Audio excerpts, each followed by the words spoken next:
Jonathan Lee Riches Investigates. I'm going to share with everyone an exclusive interview I had with a resident of Moscow, Idaho. Very grateful I was able to speak to this kind individual who reached out to me, and he shared a lot. And I want to share what he shared with you guys, with everyone, particularly about this case. Moscow, 4 college students brutally stabbed inside a home during the early morning hours of November 13th, 2022. Police haven't made any arrests. They haven't identified publicly any suspects. They haven't found the murder weapon. They're looking around for a white Hyundai Elantra 2011-2013 model. But I spoke to a resident, and he shared a lot. And I'm going to share the interview I had with him with you. And then afterward, we will discuss a little bit. Got to check this out. So, enjoy. Hello? Hi, Gabe. It's Jonathan Riches. How are you? Hold on here. Let me, sorry, I have to put you on speaker because my phone doesn't work otherwise. Oh, that's fine. Okay. So, I appreciate you reaching out to me, and wanting to, talk a little bit about, what's going on in Moscow. I know that you shared with me about volunteering at the Mad Greek and about you out there saw a white Hyundai Elantra in the Walmart parking lot. Right. Yeah. So when I just sent you another email, and when I volunteered there, it was to help my wife. Like, everybody knew that worked there. Mm-hmm. They always had like staff shortages and stuff, and a lot. And my wife, we have kids and stuff, and I wanted her home. Mm-hmm. And when people don't show up for work or go home or whatever, I would just go in and help her or whatever, because I didn't want her doing it all. So it wasn't like I had a actual volunteer position there. It was just something I would go in and do because I wanted to make a difference. Yeah, absolutely. But and as far as the girls go, I didn't know them. I mean, they were there. I saw them. But one thing I can say is that my impression of them, they were beautiful people. And I can say that because I'm a big guy, and I have a lot of tattoos. I have Mm-hmm. missing front teeth, right? Yeah. And I'm very self-conscious, and if you don't know me or take the time to talk to me, I can appear to be kind of scary, Yeah. And these girls, and they didn't just treat me this way, and not just them, but all the girls there that were servers.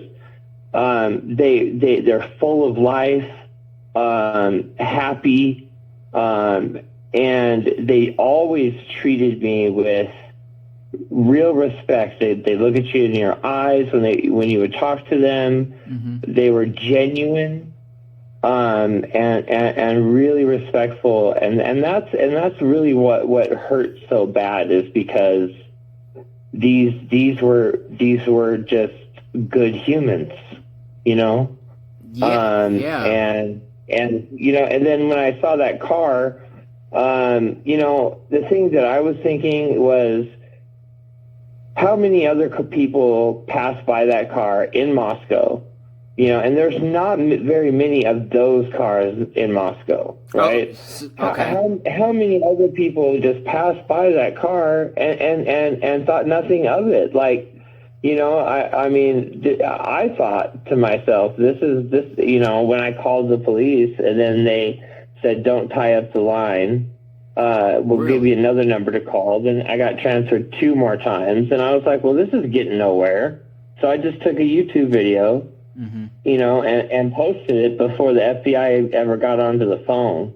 Okay, so so that occurred today. So just because we're doing an interview here, like that was at 3:00 today.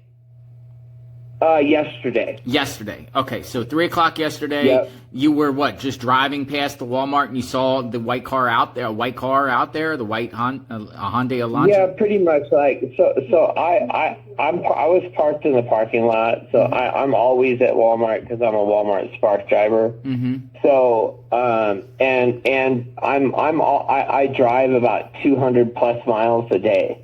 Yeah. Every day, 7 days a week. So when they said, "Hey, we're looking for this car like this," I was like, "Well, shoot, man, I travel probably more than anybody that I know in this area." And so I went out of my way to I was looking at Hondas and Toyotas and all sorts of stuff, and then so I was had my eye out for it, But yeah, I mean, the police haven't given called me or anything like that. They probably won't. I mean, I'm nobody, Yeah, so you said you called the Moscow police and then they transferred you around. Did you actually speak to an FBI agent or anybody from the FBI? Yeah, well, it was somebody from the FBI. Yeah. I called. They ended up transferring me there, and I was on hold, and I had to press all these correct buttons. Mm-hmm. The FBI tip line. And then, and I left an anonymous tip, they were like, "Hey, you sure you don't want to leave your name?" And I was like, I was like, "No, you're the FBI. I'm sure you know all that, but no, I'm not just going to give you my name, but yeah, I mean, we're just, this is a community where people don't lock their doors. Yeah. Nobody does. People leave their bikes outside. Mm-hmm. People leave, their doors open during the day when they leave for work, like the sliding door or something. And so now it's really changed a lot. Mm-hmm. And the atmosphere between, especially with the students, is very that you could cut the tension with a knife. It's like everybody's looking at everyone as a suspect. Wow. And that's another thing I kind of wanted to just share with you about, because I was watching your videos like early on. I found you, mm-hmm. and one thing I and I know it's not you, mm-hmm. but I noticed that all these sex offenders. Mm-hmm. I just I ended up seeing that, and I was like, oh my gosh, I know that guy. He works here. Oh my gosh, I know that guy. He lives across the street. Oh my gosh, Yeah. And at the time I was like, oh, you know what I mean? That might not be real good for the community because maybe other people didn't know, and these people were allowed to kind of move on with their life, and hopefully they're not bad anymore, Yeah. But that's kind of how it affected me. After a while, I was just kind of like, I don't know if I want to shed light on these people, because who knows if these people even did what they were charged with, or the circumstances around it, or mm-hmm. I'm not excusing it. It's just I just don't want something negative to happen to these people. Yeah. That might that might be wanting to be looked at, but that's not my choice or whatever. But so you're saying no, I get it. So are you saying right now everyone is looking at everybody suspiciously, like when you go down the street, everyone's just so for instance, I walked to the grocery store 2 nights ago. Mm-hmm. Because it was snowing so bad that I didn't want to drive. Yeah. Right? On my way to the grocery, and I was wearing a hood and, I was all, dressed warm. But on my way to the store, I saw multiple people walking. People would cross the street to avoid walking next to me. Wow. Which never happens. Yeah. And if you are staring or appear to be staring at someone or something, they'll start running away. or just people are locking your doors when you walk by their cars. That's not normal for Idaho, for this part of Idaho. So this part of Idaho was rated the best place to raise children, I think, like two times in a row, like recently. Yeah. And Moscow has its problem with like the cult atmosphere, with the Christian church atmosphere, cults and stuff here already.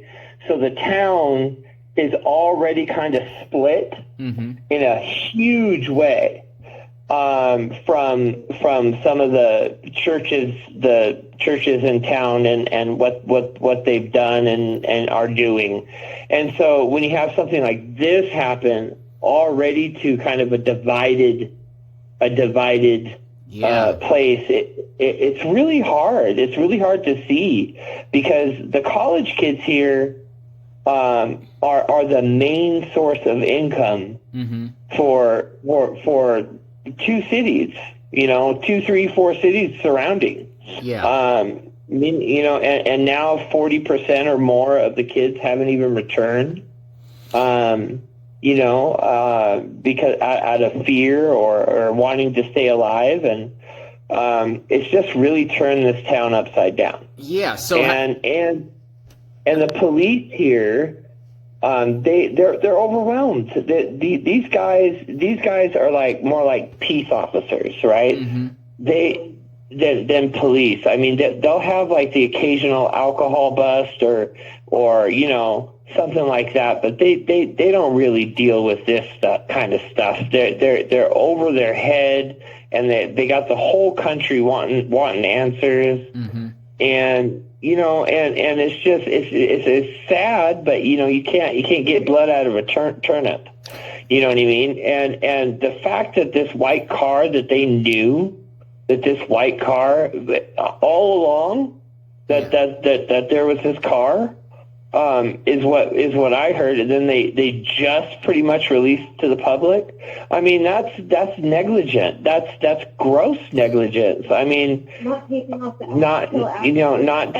yeah. I mean, I've delivered to their house like so many times, and that whole neighborhood over there is a DoorDash, Uber Eats magnet. There were probably hundreds, I kid you not, deliveries in that area. DoorDash, because there's apartments over there, all sorts of stuff. Hundreds of addresses over there. And with every DoorDash picture, you have to take delivery, you have to take a picture. Why aren't DoorDash delivery pictures being talked about? Why, that are nearby in the area? I guarantee there were dozens of them at least. So do they do DoorDashes like in the middle of the night there, like how they say the stabbings? Yeah, yep, 24 hours a day. Yep. Really? Have you ever been to the house? You said you were there? I've been there many times. I haven't been inside. I've made deliveries there. I've been a DoorDash driver in this town for 2.5 years. And I deliver Walmart Spark. I do Uber Eats. I do point pickup. I 200 miles a day. I spend delivering. What did you do? Do you remember like who you had interacted with there? Who like came out to get the whatever you? Oh yeah, it was Maddie. Maddie was she knew my wife. Everybody loves my wife, so she knew my wife. So she just thank you for the food and bye. Yeah. But that's the thing. There's so many deliveries over there and that's the other thing is all the bushes back there, all the parking lot. People walk through every inch, even the big hills and the forests and all that stuff. All that area back there is all connected. People constantly are walking, jogging, slipping down the hill, whatever it is, trying to take a shortcut, To where? To go to the university? Right behind that house, right in that community, right off Queen Road. Yeah. Taylor Avenue. That's all. Most of those kids are people that live over there are like college kids. So they usually don't have a lot of cars, so they're always walking, trying to take shortcuts and Yeah. avoid getting hit by a DoorDasher. So there's actually, So there's actually no like really homeowners that live there. They rent, it looks like. Yeah, I mean, there was a bunch of people there, and people talk about that being a party house. I've seen parties there. I've heard parties there, and they were nothing outrageous. They were nothing, nothing that wasn't going on right across the street.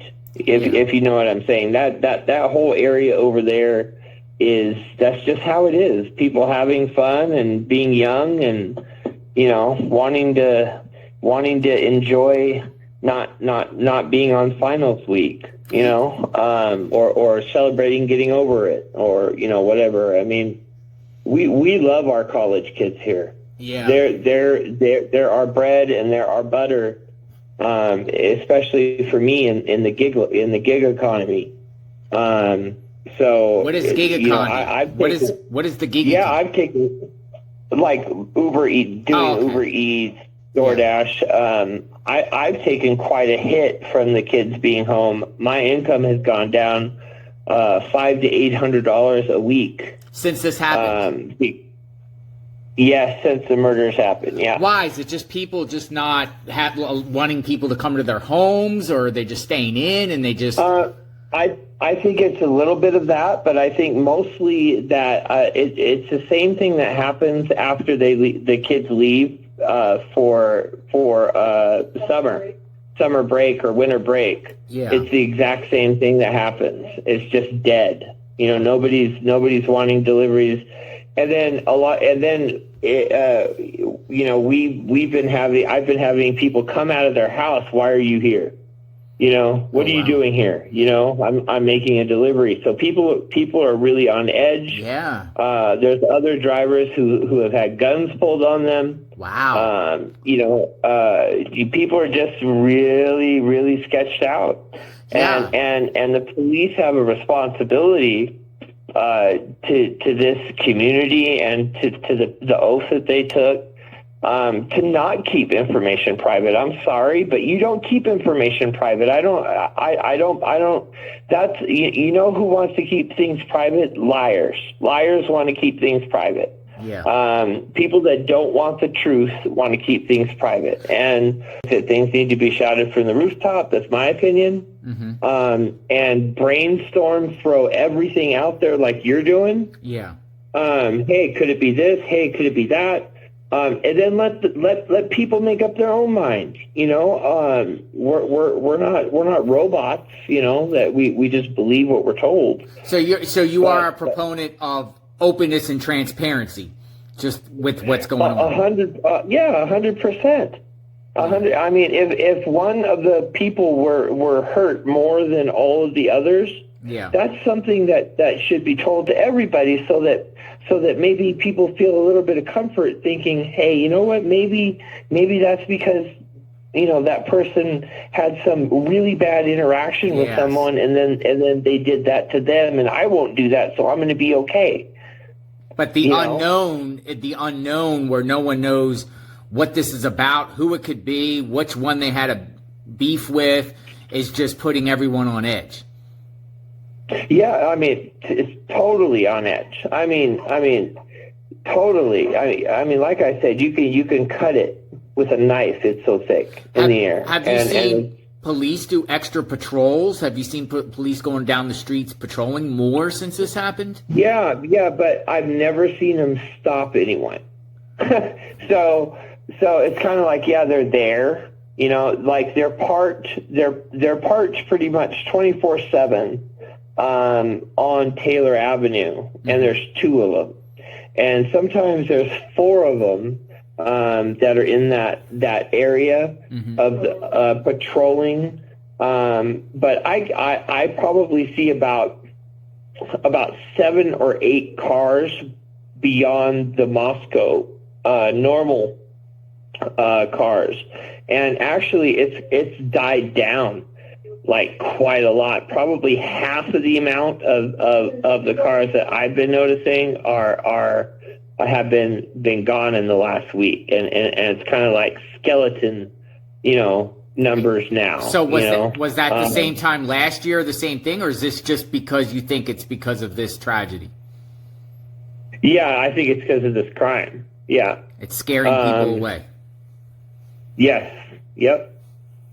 That I mean, what do you think the long-term effects of this, as if it goes unknown and it still just drags out where they don't have any idea? I mean, do you think it's going to mess the economy up there? Well, my personal opinion is, and it's just my personal opinion, but I would hate to have some sick individual in our community who looked at this case unsolved, 4 murders, and say to themselves, "Hey, maybe this would be a good time for me to exact, my thing that I wanted to do because I won't get caught." You know what I mean? And I think that's the danger that exists. Oh, if you want to commit this kind of crime, come here, because they don't know what the hell they're doing. Gotcha. It's kind of like a magnet for criminals to come. I'm sure the victims' fathers and mothers are probably thinking the same thing. They're probably thinking, why would anybody want to stay there or whatever when something's, I mean, how much blood has to be, everywhere, and for them not to have any prints, that's what's super scary. Yeah. Like, how hard would it be for you or me to go in any place even with gloves on and not leave any kind of physical evidence? No DNA. No DNA, no nothing. I mean, and I don't have any reason to think this, but because the call didn't come till 11 or 12 or whatever like that, right? I personally think that all the people that came over there before the police got there, they could have came over there and cleaned. They could have came over and wiped shit down. Yeah. They could have done a number of things that we're not privy to. There's just so much room for. Why did the police clear the 2 people that were living there? I want to know why. Do you know them? No, I didn't know them. No. Not. I mean, I probably. I mean, it's a small town, so you see the same faces all the time everywhere. Everybody shops at the same places. There's only 3 supermarkets here. Yeah. Or 4 supermarkets here. So I mean, but yeah, I mean that there's just something needs to give. I mean, someone knows something, and obviously the police aren't going to be the ones that crack this case. I mean, when police reach out to the public, one time it's a big deal, much less all the times that they've reached out. So they can't really sit there and say, hey, online sleuths and blah blah blah and misinformation is going to get you charged and blah blah blah, because you know what, you asked for our help. They did. You guys have nothing. You're right. And if you did ask in the public, you know what I mean. So don't bite the hand that feeds you, right? Yeah. I don't know. It's just it, but yeah. So I don't know what I can offer to help.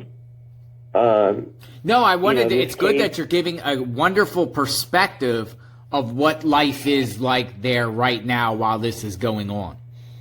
Fascinated to hear. I mean, I make 40 deliveries, sometimes more a day. I go to 40 people's houses a day since this has happened.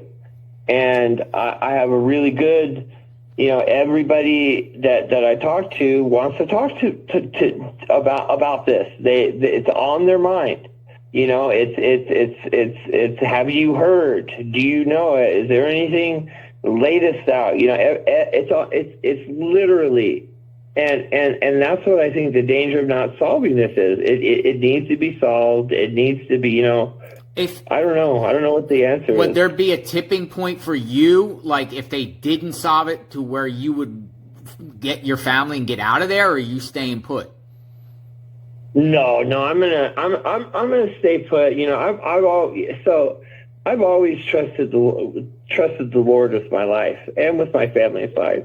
Yeah. So, if the Lord unfortunately called me or my family home, I trust him with my soul, so it's not okay, but it's like, I can't afford to go anywhere. We came here to live a better life. We're not from here. Yeah. So, this is where we're at, and if the community needs healing, then we're going to carry around Band-Aids, Yeah. And, but. No, I appreciate the conversation. Wanted to get some perspective, and I'm going to show your video, of that car, the white Hyundai that everyone's looking for, and you saw one at Walmart. Right. I wonder if they actually came and looked at it, or do you think somebody? What do you think? I sat there for probably another 45 minutes, Mm-hmm. and nothing happened.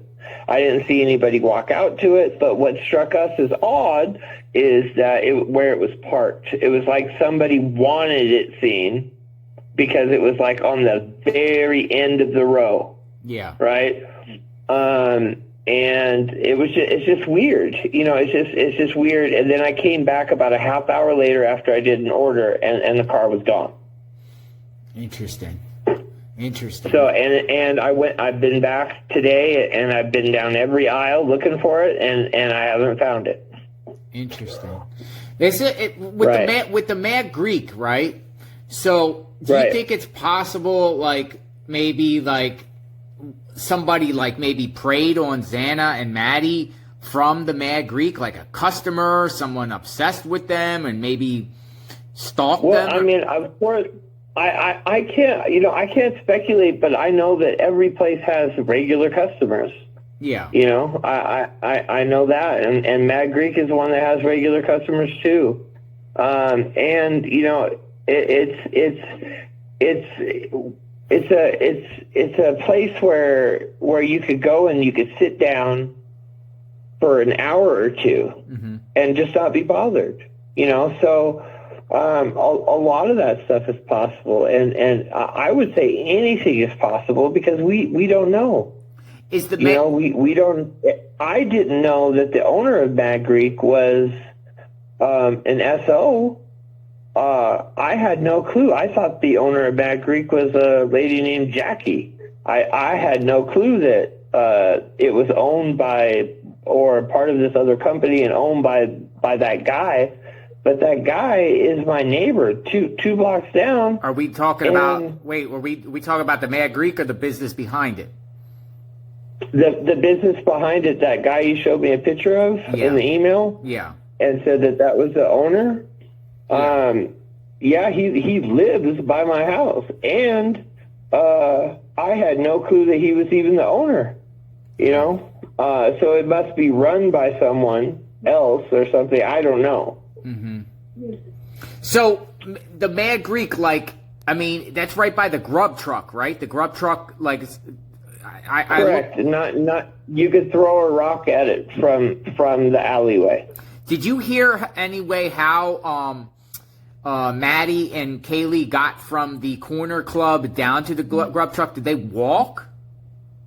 No, all I heard was from news reports that they had took an Uber, and then it changed to a private party. But I do Uber, and I know that we're listed as private, a private party, so that might be one and the same.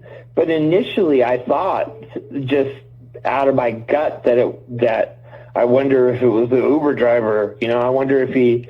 Because here's the thing: if the police cleared the Uber driver because they saw that he went home or something like that, that just means his phone went home. Yeah. You know what I'm saying? That doesn't mean that he didn't go home, put his phone there, drive back. Yeah. You know, and it's about an hour drive. I heard the Uber driver was from Lewiston, so it's about 45-minute drive. Mm-hmm. You know, back to Lewiston. So if the police cleared him because he went back to Lewiston. Oh, so you're and saying even if he did. So you're saying this driver that took them back to the house was a guy from Lewiston? That's what I heard. It could just be rumor, but I heard that's what the police released. Mm-hmm. At first that it was an Uber driver, then they changed the story and said, oh, it was a private party. Yeah. But they didn't give the private party's name. But initially I caught that it was a Uber driver from Lewiston. Oh, wow. Okay. But that was, you know, the day of the murders or the day after when all the news was brand new and they were still changing it. And yeah.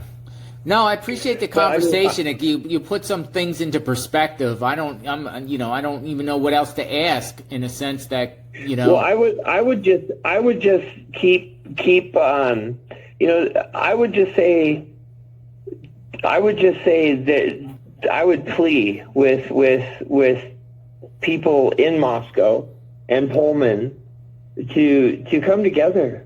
Yeah. And to not think about those girls and how they died, but how they lived. Because even the brief interactions that I had with them, I felt warm and I felt good. And when I saw them at work, they were always smiling and having a good time. And I'm sure that they had really beautiful families and really beautiful lives, and that those are worth, you know, focusing on and talking about them and bringing the human element back in. You know, but Moscow needs to heal. Yeah, and they need answers too, right? Yes, yeah, for sure. I mean, and that's the thing, you know, the police need to be more. You know, what other information do they have that they're holding on to that if the public just knew that they could, you know, break the case open? I mean, that's what the website says. Hey, if you have something suspicious or something that could, you know, just don't gloss over it. You know, let us know. It could be the thing, you know. Do you have do you have confidence in the police chief? What's that? Do you have confidence in the police chief at this time? Well, I mean, no. I mean, you know, I don't think he's a bad guy. I don't think he's bad at his job. I just think, you know, who's prepared for this? I mean, how many times was the crime scene contaminated, you know, before the police ever taped anything off? Yeah. You know, I mean, they were taping off the back parking lot a week after. Oh, wow. You know what I'm saying? A week after. One thing that you said that, I also noticed maybe like a week after they were, you know, analyzing tire tracks. A week after. And right. I actually did a report on that saying, why a week later? Why didn't they do it the same day or the 14th? Right. Yeah, I mean, they should. I've heard nothing about DoorDash pictures or whatever, but I kid you not, there's got to be 150 apartments right around there. Yeah. I guarantee people got deliveries that night, and I guarantee people took pictures of the deliveries, and who knows what they got in the background. It's a high traffic area for DoorDash. What about this car, right?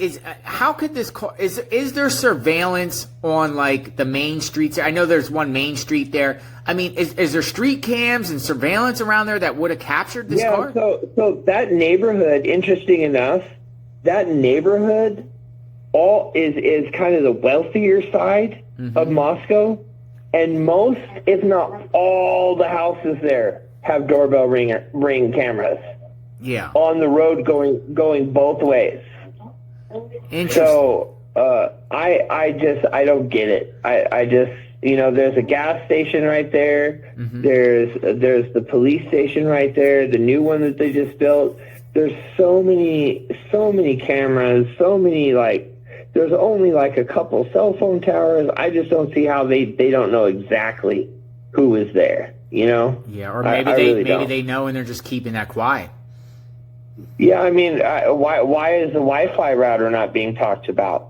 They had Wi-Fi there, right? So people automatically connect to the Wi-Fi, and if they were there before, they automatically, you know, sign on. Why aren't we being told who those people are? Interesting. And if you know what I'm saying, that there's all sorts of stuff, yeah, that we could be helping as the public, you know. But right now, I hear people suspecting the Sigma Chi or whatever, the fraternity. I mean, and the thing is, if it's untrue, I mean, are these kids' lives going to be negatively impacted now? Are their futures going to be, you know, have a black stain on them because they're not actually cleared, you know, in the public eye?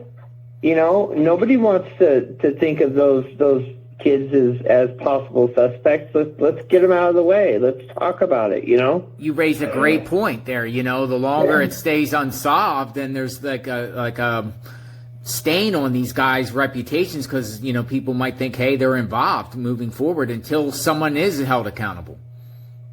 Right. Well, I mean, I don't want to take up all your time. I know. No, I appreciate this, really... you know, and I'm gonna share what you said.